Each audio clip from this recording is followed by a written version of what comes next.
What do you know about how the CCP treats its people? Well, I know the CCP is a very oppressive regime, and communism is obviously an awful political ideology that oppresses large groups of people, religious minorities, ethnic minorities, but also even people who are not members of the Communist Party, which I understand a small proportion of the total number of people that live in China actually are members of the party. I know that it's an oppressive regime, and it doesn't promote the well-being of the general population. What do you know about CCP infiltration of American institutions, and what do you think can be done to stop it?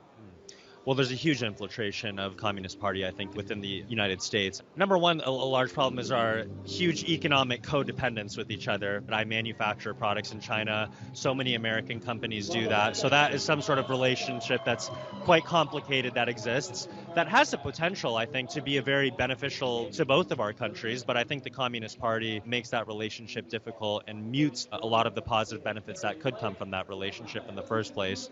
But other than that, the Communist Party is buying up farmland in the United States. They're infiltrating a lot of the universities with a lot of these pro-Communist Party China politics and social media apps like TikTok. That's owned by a Chinese company, and that Chinese company that owns that social media app TikTok is beholden to the Communist Party. So you can imagine that a lot of Americans' personal data is going directly to and being analyzed by the Chinese Communist Party. So they really have penetrated, I think, almost every layer of our society, from the farmland to economically to social media to our government institutions to our our educational institutions.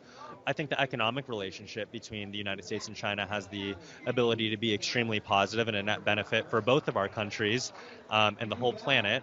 But I think the Communist Party puts itself in between what could be a positive relationship and dampens the impacts of what could be. What do you know about faith-based persecution in China?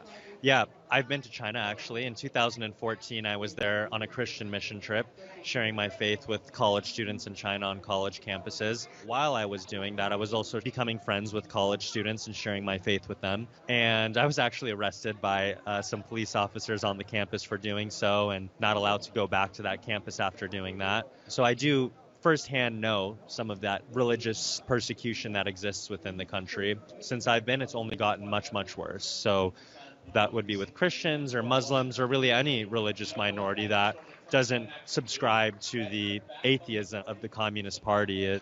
Those people groups are persecuted.